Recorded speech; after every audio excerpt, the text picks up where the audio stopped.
Day 6, guys. Symmetry. This is Lucy, and this is Memory Keeper Journals. Today, I am going to be using stickers. So right now, what you see me doing is covering the whole page. Again, whatever I had on there, I do not feel like using at all. I think I would just want to do it totally different. So I am distressing the edges of this paper, and then you will see me sew around it so that it can have a little texture on it. And then I'm gonna start decorating, and you will see in just a few minutes. So while you guys are watching the video, I wanted to talk to you guys about Christmas journals. So if you look into my playlist, I have a playlist that shows how to create paper bag or shopping bag from the supermarket to do journals with. So I was thinking that I will probably begin redoing or continuing the videos on creating that journal. I would like to probably print some of the digitals that I wanted to use, but I'm not sure what I really want to do yet. But I want to get you guys through the whole process of doing that. And then what I'm going to do is just gift them. That's what I'm going to do. I'm going to gift them. So I have about 10 of them. So I'm thinking I'm going to give out 10 journals that are Christmas journals. So we'll see what happens. It's all, it's going to have a few things with it. But we're going to go through it together. I don't know what the plan is yet of what I really want to include in those journals. So we'll see. Let's just do it together. I think I'm having so much fun doing this Junk Journal July for, collaboration. Then, just participating, not collaborating, but participating in the Junk Journal July from Megjournals. And I feel like, I could do some videos of what I actually create. In the background, I am working on some more journals. I'm not showing them yet. I will be posting a video of flip through of those journals and then putting them in my Etsy shop because I have to do a restock. I don't have anything in my Etsy shop at this time. So I will be creating some journals, and hopefully I'll have them ready by, let me see, maybe the end of September. I should have them ready, something like that, maybe a little before. I will try my best, depending on how I'm feeling. I'm pretty sure some of you already know that I deal with some chronic illnesses, so sometimes there's days that I can't really do much, or if my hands are not okay, if they're too swollen or whatever, I can't work, then I won't be able to do anything. But any little time that I have, I end up working on my journals anyway, because it's definitely what keeps me going, besides studying, reading my Bible, writing in my personal journal, or messing around with some pictures. And that's the other thing I wanted to bring up, and it was about doing a memory keeper. So I wanted to create a video in terms of how to organize pictures, especially in journals, because that's the whole purpose of me creating the journals, for the pictures that I have.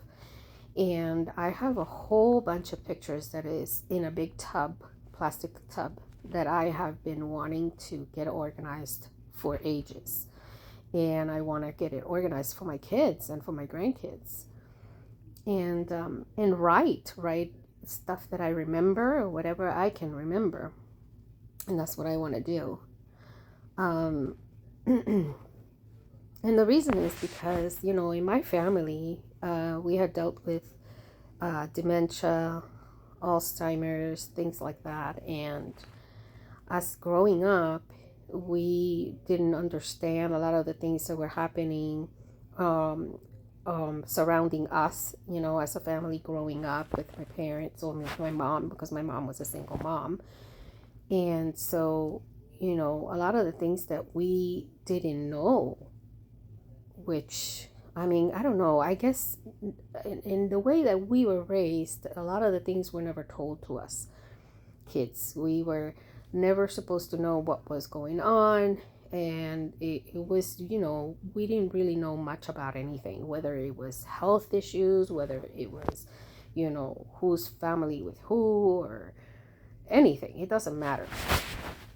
It, ever since my daughter got sick, and we didn't know where these things were coming from and why, and just doing research and checking with the family and trying to find out who has what and what is in the genes, and things like that. That had made me think about a lot of things that we need to document. And so that's where I decided, I need to do this. It's not just junk journaling for me. This is record keeping. This is documenting. This is leaving information, and serious and very important information for our future families, so that they can take care of themselves, so that they know.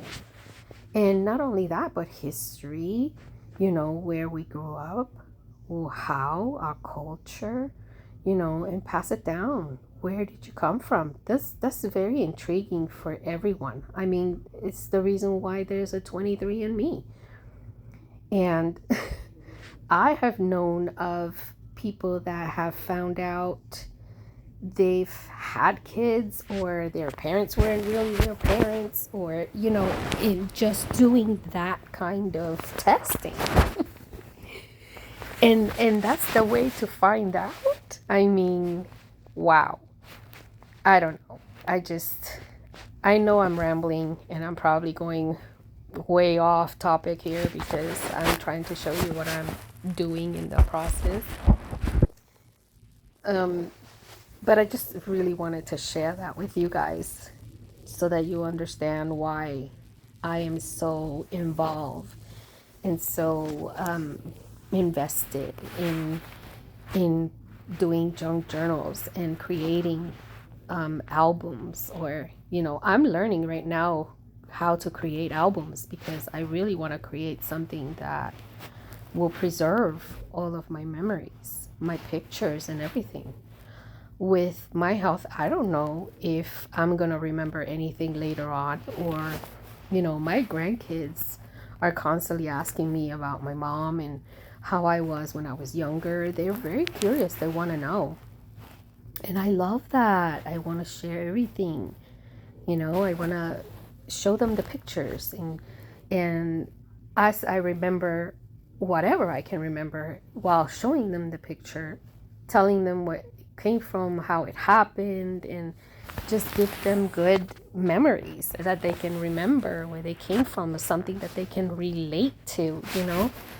I love that. So that is what I want to share with you guys, and I want to do it with you guys. And if I can motivate you to organize your pictures, or write down and document things in your life that made you happy, what you've learned, what you've shared, where you grew up, your culture, your food, things you've learned, things you wanted to learn, anything. It doesn't matter whether it is good or bad. It's always good to document it. You don't know how that's going to help in the future for anyone in your family, and to understand and to relate. Okay guys, so it looks like we're done. My spread is done, and I love it. It came out so cute. Let me know what you think. Leave me a message below in the description box, and I will see you again tomorrow for day 7.